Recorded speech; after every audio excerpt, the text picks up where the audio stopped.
विस्तार से लेकर पृथ्वी की सीमित परिधि तक हर चीज अपने केंद्र की ओर आकर्षित होती है। इस पृथ्वी पर एक ऐसा केंद्र है जो न केवल मानवता की आस्था और भावनाओं को बल्कि उनकी आत्मा की गहराइयों को भी अपनी ओर खींचता है। महाकुंभ क्या है वह शक्ति जो हम सबको एक सूत्र में बांधती है?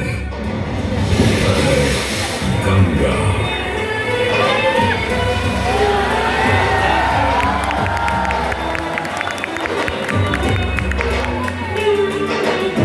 किंतु गंगा क्यों?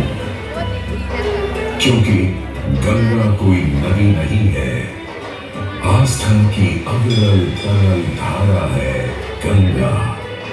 विश्वासों की वाहिनी, संस्कृतियों की सरिता है गंगा।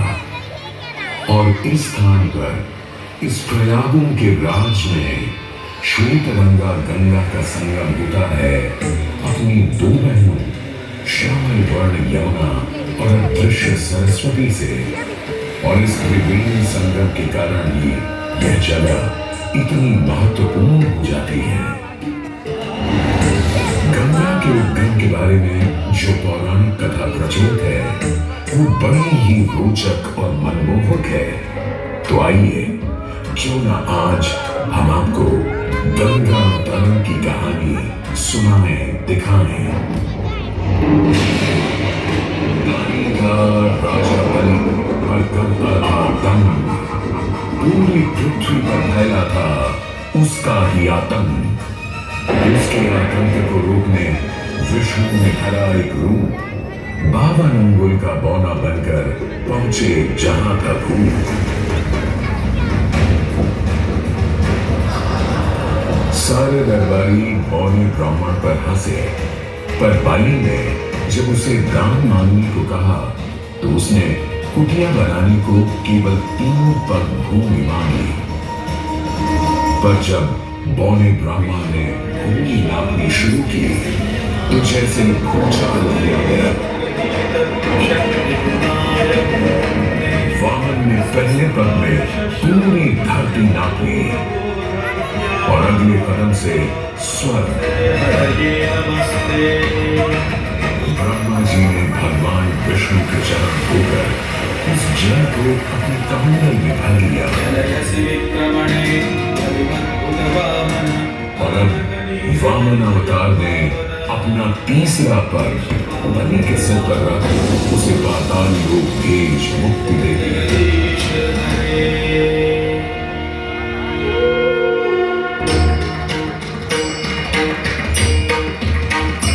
अब स्वर्ग लोक में भगवान ब्रह्मा जी ने जब शरणागत में हाथ डाला तो वहीं से निकल आई चंचल निर्मल धवल गंगा जी।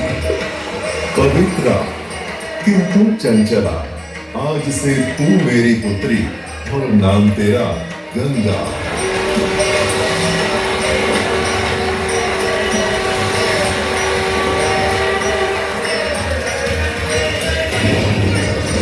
उधर कुछ समय बाद सतयुग में इक्ष्वाकु कुल के सूर्यवंशी राजा सगर ने सारे संसार को जीतने के लिए एक अश्वमेध यज्ञ का संकल्प किया।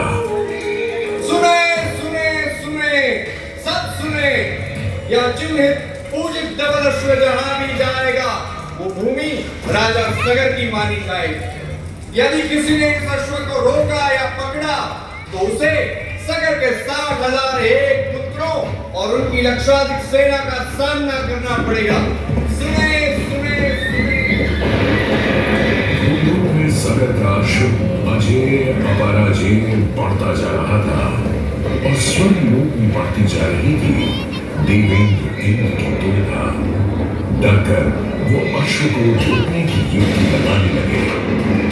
इंद्र ने राजा सगर के उस घोड़े को चुरा लिया और छल से महर्षि कपिल के आश्रम में बांध दिया। घोड़े को खोजते हुए राजा सगर के 60,000 पुत्र महर्षि कपिल के आश्रम में पहुंचे। वहां घोड़े को बांधा हुआ देख क्रोधित पुत्रों ने कपिल मुनि को घोड़ा चोर समझा और उन्हें अपशब्द कहने लगे। वाचाल कुमारों, यदि कपिल ऋषि ने खोली आंख तो तपस की युगाग्नि से जलकर तुम सब हो जाओगे राख।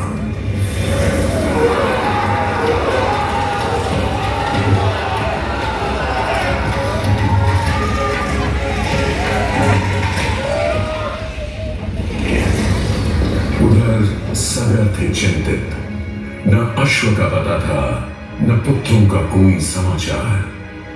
पिता का दुख देख पुत्र अंशुमन चल पड़े खोज पर। जब महर्षि कपिल के आश्रम पहुंचे तो देखा अश्व को और साथ ही अपने 60,000 भाइयों की भस्म को। महर्षि से की क्षमा याचना और पूछा तर्पण का उपाय। तुम्हारे भाई थे घमंडी, अविवेकी और अभिमानी। भस्म कर दिया उन्हें मैंने, जो उन्होंने मेरी नहीं मानी। गंगा जल, केवल गंगा जल ही दे सकता है मुक्ति उन्हें, जो भस्म हुए तुम्हारे परिजन। अंशुमन को अपने भाइयों के तर्पण के लिए गंगा को लाने का बहुत मन था, किंतु किसी को राजधर्म भी तो निभाना था और राज भी चलाना था। देखते देखते 7 पीढ़ियां गुजर गईं, पर 7 पीढ़ियों के बाद समय आने पर राजकुमार भगीरथ ने राजा बनने से साफ मना कर दिया।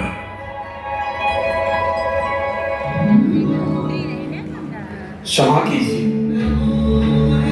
क्या ये आवश्यक है कि राजा का बेटा ही राजा बने? मैं पहले तपस्या करूं और फिर ब्रह्मा